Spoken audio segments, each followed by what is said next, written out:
Oh god, this title sequence is ass.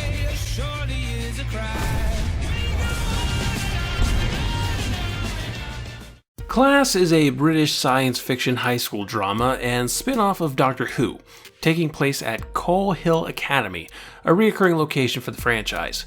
It was introduced in the very first episode of Doctor Who. The Doctor's granddaughter Susan was enrolled there, and two of its teachers, Ian and Barbara, became two of the Doctor's first companions.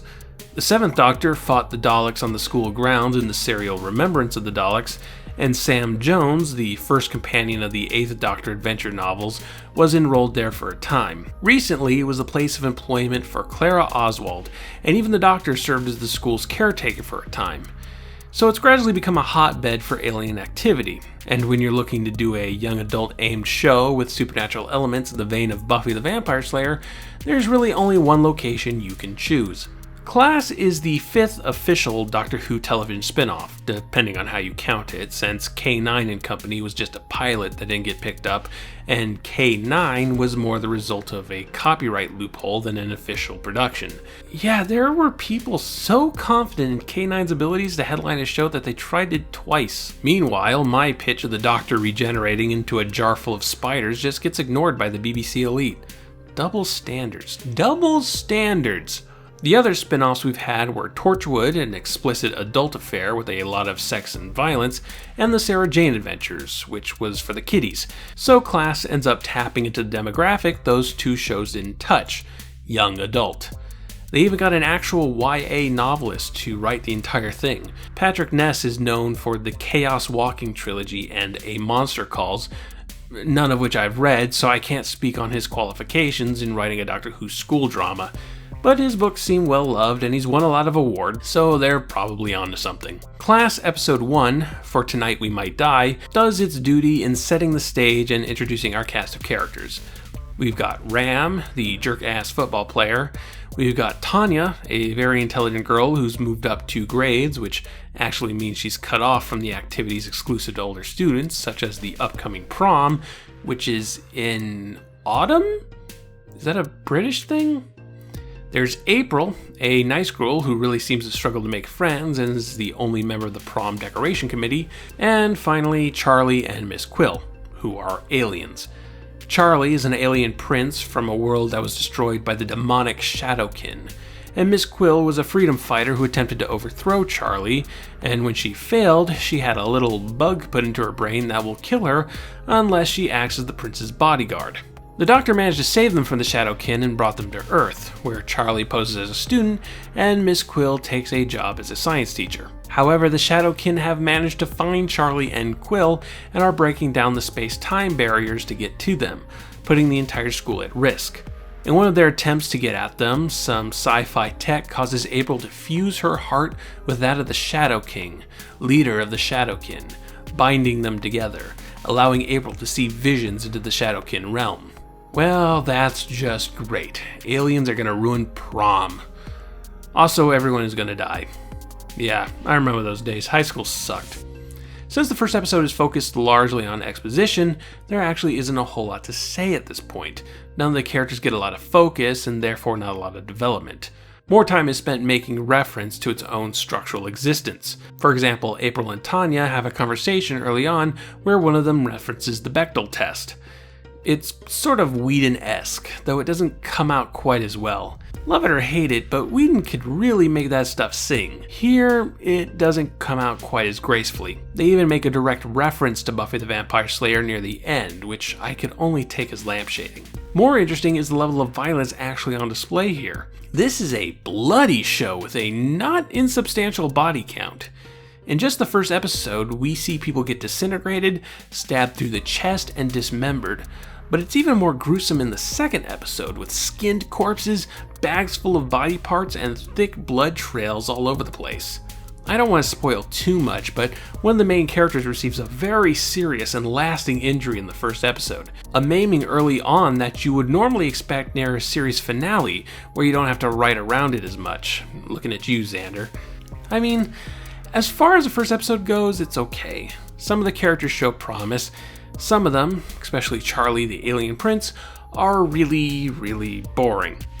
The big standout here is Miss Quill, who is amazing and must live forever and be the Doctor's new companion, and I love her. Quill is neurotic, aggressive, nasty, and selfish, but her situation forces her to work with others, but also her situations limits her abilities towards violence, so she's forced to be more clever than she'd usually bother being.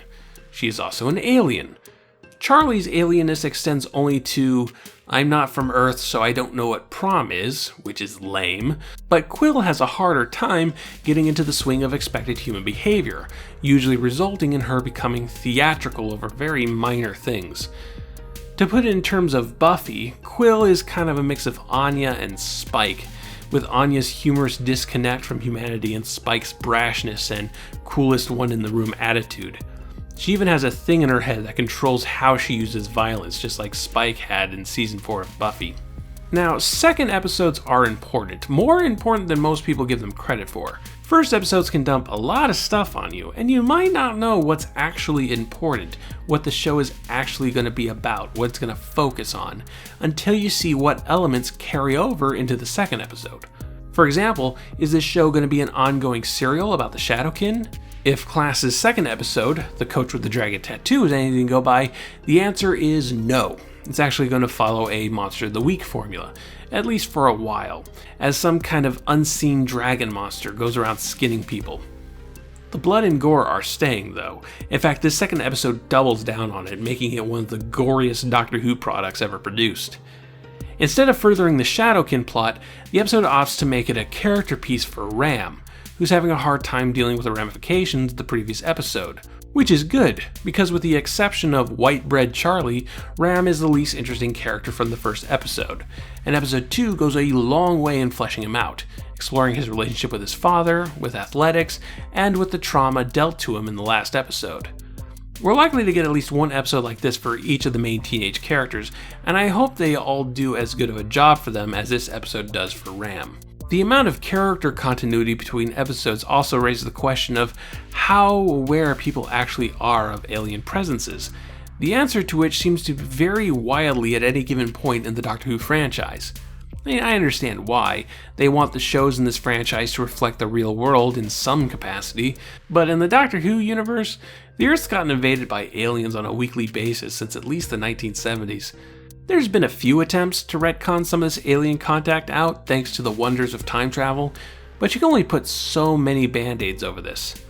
Class does make an attempt to lampshade that idea by commenting on how blasé the rest of the school seems to be that a bunch of aliens invaded prom, but that comes a little too close to saying millennials are out of touch, and if at any point the show goes, well, if kids would just put down their cell phones, you are well within your right to chuck the whole series into the bin. One thing the second episode largely ignores that actually surprised me was Charlie's prom date, Mateus.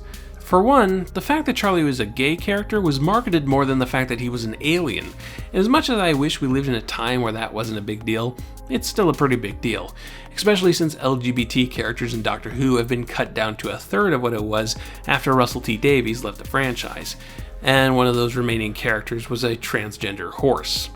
But Mateus pulling a no-show in episode 2 is especially surprising because the first episode framed him as a main character, actively involved in that episode's climax and present during a scene where all the main characters realize that it's up to them to protect Coal Hill from all the nasty aliens slipping through the space-time barrier. Charlie, April, Ram, and Tanya keep having these Skype video chats to touch bases and figure out what's going on, and it's weird that Mateus doesn't seem to have a seat at that table. It's not like he and Charlie are officially an item, they were just each other's prom date, but imagine if in the second Animorphs book, Marco just completely no-showed. He didn't participate in missions, he wasn't even mentioned. This feels like that, and his lack of presence makes me worried that Charlie and Mateus are going to end up on that massive list of LGBT couples that ends up with one of them dying that you see on the internet all the time. The show's already put one woman in the fridge, which, unlike the Bechdel test, they do not lampshade, so I wouldn't put it past this show. On one hand, these first 2 episodes don't really hook me as much as I hoped they would. The premise seems pretty basic, and it draws too much attention to its influences than what it's doing new. Some of the characters still need work, but they have promise, and Miss Quill's presence means you'll get at least one good laugh per episode. And really, this show's off to a better start than Torchwood or the Sarah Jane Adventures. Those shows didn't really get good until their second seasons. I'll be doing episode reviews for the entire season, though not without jumping through a few hoops, since the BBC have decided not to air the show in the United States until sometime next year, which seems incredibly naive. Guys, everyone who wants to see this show as it comes out will, and you denying them legal means of doing so just means they're gonna turn to less than legal means. And by the time it actually does air on American television, those people will have already seen it and won't bother watching it. Do you want media pirates? Because this is how you get media pirates. I'll see you next week with episode 3, Night Visiting.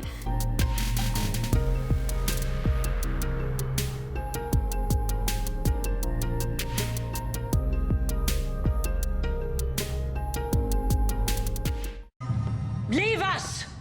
We are decorating!